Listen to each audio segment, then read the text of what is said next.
সূর্য পশ্চিমে হেলে পড়তেই স্কাইলাইন ভিলা এক মায়াবী আলোকসজ্জায় রূপ নিল। গুলশানে লেকের শান্ত জলরাশিতে প্রতিফলিত হতে লাগল ডুপ্লেক্স বাড়িটির ছাদের নিয়ন আলো। শেহজাদের হাই প্রোফাইল বিজনেস সার্কেলের জন্য আয়োজন করা হয়েছে এক রাজকীয় ডিনার পার্টি। বাড়ির ছাদের এক প্রান্ত হতে শুরু করে পুল সাইড অবধি দামি সব সজ্জায় সজ্জিত। সামাইরা তখনও অলস ভঙ্গিতে ড্রেসিং টেবিলের সামনে বসে আছে। যে পোশাক পরে তার পার্টিতে যাবার কথা, সে পোশাক আর অলংকার এখনও তার ঘর অবধি পৌঁছায়নি। আয়নায় নিজের প্রতিবিম্বের দিকে তাকিয়ে সামাইরা ঘন ঘন দীর্ঘ শ্বাস ফেলল। এমন সময় দরজায় কেউ কড়া নাড়ল। ঠক ঠক। সামাইরা সামান্য নড়ে চড়ে বসল, নরম সুরে বলল, কাম ইন প্লিজ। বেডরুমের দরজা খুলে ভেতরে প্রবেশ করলেন দেশের শীর্ষস্থানীয় ফ্যাশন ডিজাইনার জুহাইর আরিয়ান। সাথে আছেন তার দুজন সহকারী। তাকে দেখা মাত্র সামাইরা স্তব্ধ হয়ে গেল। চোখ দুটো যেন কঠোর ঠিকরে বেরিয়ে আসতে চাইছে। এই সেই জুহাইর আরিয়ান, যার ডিজাইন করা লেহেঙ্গা পরে দেশের শীর্ষ নায়িকারা র্যাম্পে হাঁটেন, যার তৈরি ডিজাইনার ড্রেস জীবনে একবার পরিধান করা প্রায় সকল মেয়েদের স্বপ্ন। সামাইরা নিজেও বহু রাত ফেসবুকে তাদের নতুন কালেকশনে দেখে দীর্ঘশ্বাস ফেলেছে। আজ সেই মানুষটি তার সামনে দাঁড়িয়ে বিনীত ভঙ্গিতে বলেন, good evening Mrs Shehzad Rahman. Samaira বসা থেকে উঠে দাঁড়ালো, গলার স্বর নিম্ন সজ্জিত করে বলল, গুড ইভিনিং। ভালো আছেন মিসেস রহমান? জি, আপনি? I am great. তবে আরও খুশি হব যদি আমার ডিজাইন করা লেহেঙ্গাটি আপনার পছন্দ হয়। জুহাইর আরিয়ান ইশারা করতেই তার দুজন সহকারী একটি বিশাল মখমলের ভারী বক্স ধরাধরি করে বিছানায় রাখলেন। তিনি বললেন, আই হোপ আপনার ফিটিং কোনো সমস্যা হবে না। শেহজাদ ভাই আমাকে স্পেশালি বলেছিলেন আপনার জন্য একদম ইউনিক কিছু করতে। জুহাইরের সহকারীরা মখমলের বক্স থেকে বের করল চোখ ধাঁধানো লেহেঙ্গা। সূক্ষ্ম কারকুপি আর আসল জারদোসির কাজ করা সেই পোশাকের দিকে তাকিয়ে সামেরা বিমূঢ় হয়ে রইল। জুহাইর আবার বললেন, এটা আমাদের সিগনেচার কালেকশন, পিওর হ্যান্ডক্রাফটেড। তবে আপনি পরলে এর গ্রামার দ্বিগুণ হয়ে যাবে মিসেস রহমান। সামাইরা ফ্যাকাশে মুখে মৃদু হাসার চেষ্টা করল। এত আয়োজন করে দেশসেরা কারিগরদের ভাড়া করা হয়েছে শুধুমাত্র শেহজাদ রহমানের সম্মান রক্ষার্থে। কথাটি মনে পড়তেই সামাইরার মৃদু হাসিতে তাচ্ছিল্যে ফিরে এলো। লেহেঙ্গাটি সামাইরাকে পরানো হলো। জুহাইরের চোখ জোড়া চকচক করে উঠল। সে অস্ফষ্ট স্বরে বলল, সুপারকালিফ্র্যাজিলিস্টিক এক্সপিয়ালিডোসিয়াম। সামাইরা তাকে অতি বিনীতভাবে ধন্যবাদ জানালো। তবে সামাইরার জন্য অপেক্ষা করছিল আরেকটি চমক। জুহাইর আরিয়ান ঘর থেকে বেরিয়ে যেতেই মেকআপ বক্স হাতে নিয়ে সামনে এসে দাঁড়ালেন প্রখ্যাত মেকআপ আর্টিস্ট নাজিয়া জামান। সামাইরা এতদিন ইনস্টাগ্রামে নাজিয়ার জাদুকরি মেকআপের ভিডিও দেখেছে। আজ নাজিয়া নিজে এসেছেন তাকে সাজিয়ে দিতে। নাজিয়া ব্রাশ নিয়ে সাইমার ত্বকে আলতো ছোঁয়া দিয়ে বলেন, আপনার স্কিনটা মাশাআল্লাহ, একদম ফ্ললেস। আপনার এই ড্রেসের সাথে ডিউল গ্লাম লুকটা একেবারে মানানসই। তবে আপনার কত প্রেফারেন্স থাকলে বলেন মিসেস সামাইরা। সামাইরা শীতল গলায় বলল, আমার কোনো প্রেফারেন্স নেই, আপনি আপনার মতো করে সাজিয়ে দিন। নাজিয়া তার সহকারীর দিকে তাকিয়ে আদেশ দিলেন, সারা প্যালেসটা দাও তো। আর শোনো, একদম নুড শেডের লিপস্টিক বের করো বক্স থেকে। সামাইরা চোখ বন্ধ করে গভীর ভাবনায় মগ্ন হলো। এতদিন সে এসব শুধুমাত্র মুভিতেই দেখেছে। সিনেমার নায়িকাদের সাজানোর জন্য একদল মানুষ সর্বদা ব্যস্ত থাকে। আজ শেহজাদ রহমানের অঢেল টাকার জোরে সেও একই কাতারে জায়গা করে নিয়েছে। কিন্তু এই জৌলুস যে তার মনের ক্ষতগুলো ঢাকতে পারছে না, বরং বাড়িয়ে দিচ্ছে দ্বিগুণ করে। শ্বাস শেষ হওয়ার পর নাজিয়া প্রায় চিৎকার করে বলে উঠল, perfect, you are looking like a royal queen Samaira. Makeup artist যখন কাজ শেষ করে বেরিয়ে গেলেন, সামাইরা আরও একবার আয়নায় নিজের পূর্ণাঙ্গ অবয়ব দেখল। দামি হীরের সেট আর ডিজাইনের লেহেঙ্গার ভারে তার শরীরটা নুয়ে পড়তে চাইছে।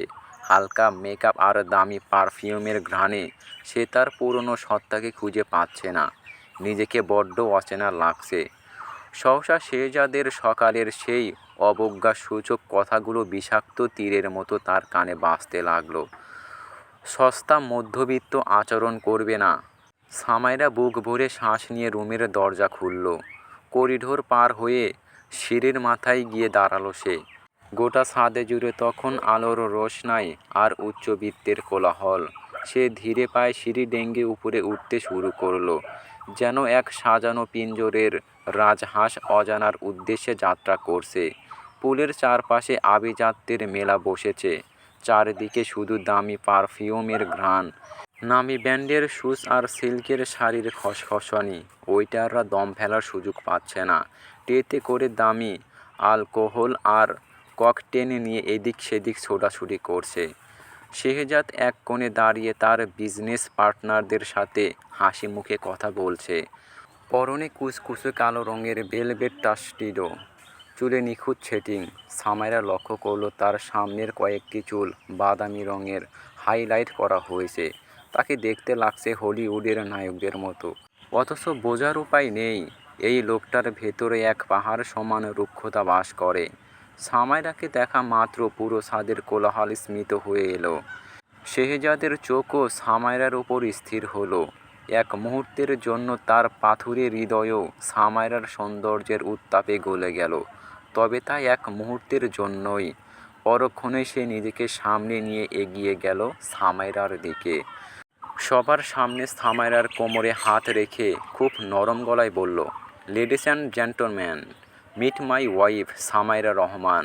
She is beautiful, isn't she. উপস্থিত অতিথিরা উল্লোহরে মেতে উঠল। সামাইরার রূপের প্রশংসায় সকলে পঞ্চমুখ। সামাইরাও হাসছে, তবে কৃত্রিম সে হাসি। শেহজাদের স্পর্শও তার চামড়ায় আগুনের ফুলকির ন্যায় ঠেকছে। পার্টি যত এগোচ্ছিল, পরিবেশ ঠিক ততটাই উগ্র হচ্ছিল। অতিরিক্ত ড্রিঙ্কের প্রভাবে অনেকের আচরণে ততক্ষণে শীতলতা এসেছে। শেহজাদ তখন অন্য এক ক্লায়েন্টের সাথে জরুরি আলাপনে ব্যস্ত। সামাইরাও একা এক কোণে দাঁড়িয়ে ফলের জুসে চুমুক দিচ্ছিল। ঠিক তখনই শেহজাদের এক ইনভেস্টর মিস্টার খন্দকার হাতে গ্লাস নিয়ে সামাইরার সামনে এসে দাঁড়ালেন। লোকটার চোখে মুখে কামুক দৃষ্টি। তিনি সামাইরার পানে হাত এগিয়ে দিয়ে বললেন, nice to meet you Mrs Rahman. Samaira Mr খন্দকারের এগিয়ে দেওয়া হাতটি উপেক্ষা করে বলল, নাইস টু মিট ইউ।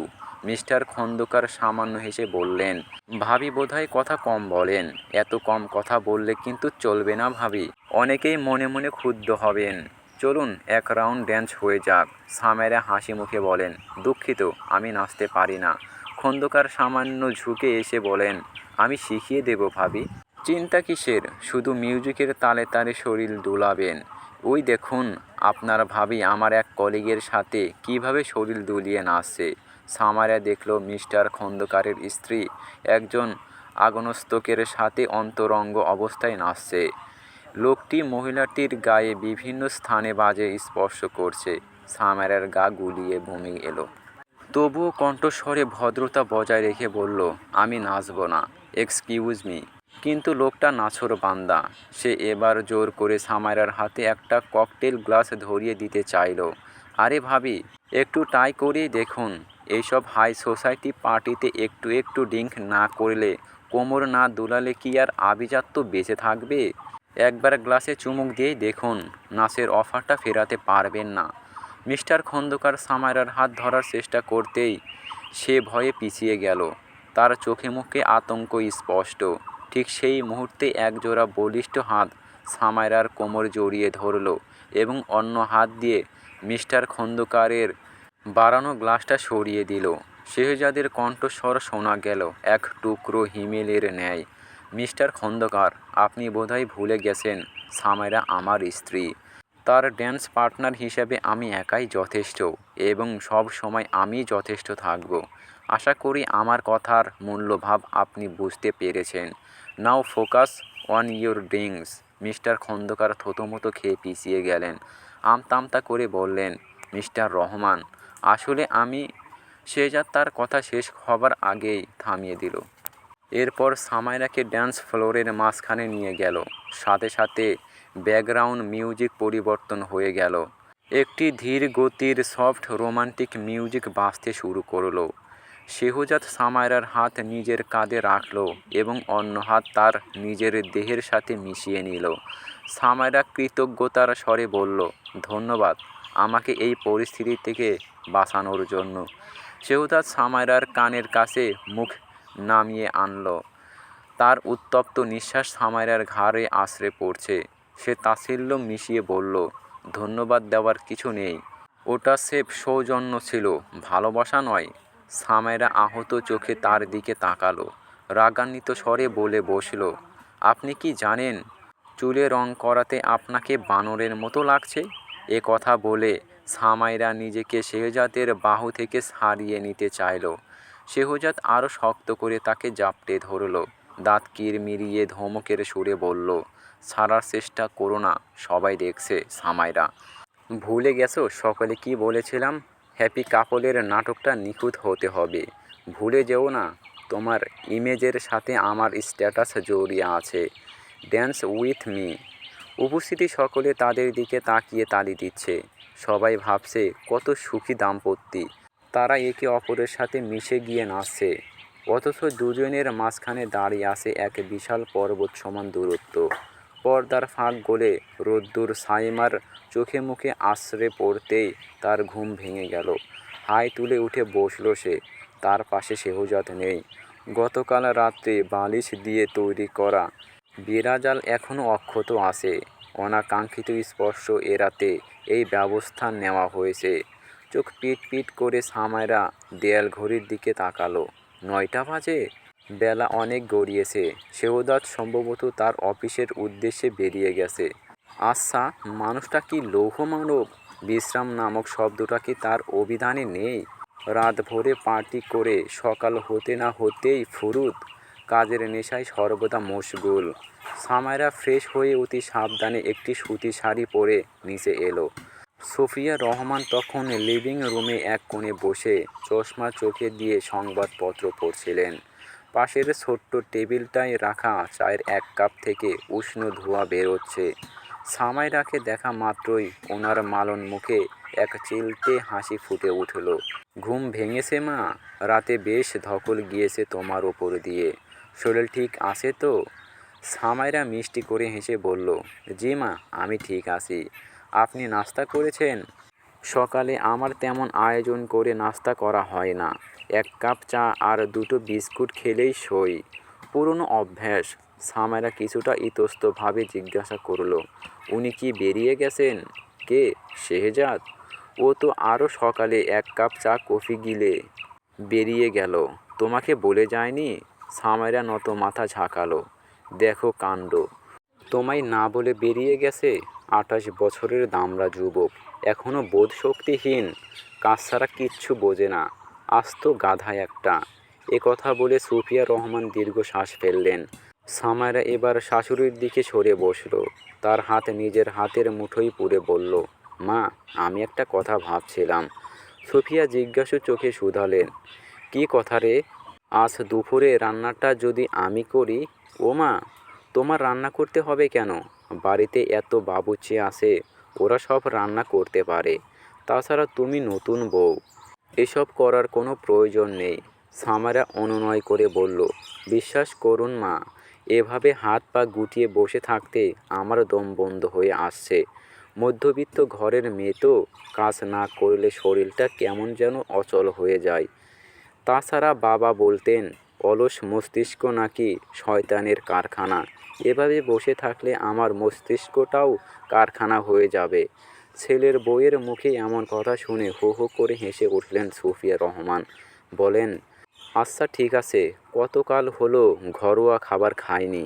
এ বাড়িতে খাবার তো আর 5 স্টার হোটেলের চেয়ে কোনো অংশে কম নয়। আজ একটু ভিন্নতা আসুক। তুমি সেই পুরনো দিনের মতো করে সরষের ইলিশ আর ঘন মুগ ডাল রান্না করতে পারবে? সামাইরা আত্মবিশ্বাসের সাথে বলেন, নিশ্চয় পারবো মা। আপনি শুধু পাশে বসে আমাকে একটু সঙ্গ দেবেন। আপনার অভিজ্ঞ চোখ আমার ওপর থাকলে ভুল হওয়ার ভয় থাকবে না। সামেরা কাল বিলম্ব না করে রান্নাঘরে গিয়ে উপস্থিত হলো। প্রধান বাবুর্চি আর সহকারীদের এক প্রকার জোর করেই আজকের জন্য ছুটি দিয়ে দিল। বিশাল সেই অত্যাধুনিক কিচেনে সামেরা আর সুফিয়া বেগম নিজেদের স্থান পাকাপোক্ত করে নিল। শুরু হলো এক ঘরোয়া উৎসব।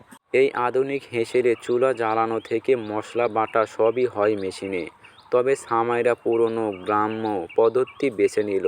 মশলা বাটা, মাছ ধোয়া আর সুফিয়ার ছোটোখাটো নির্দেশনায় রান্নাঘরটা যেন প্রাণ ফিরে পেল।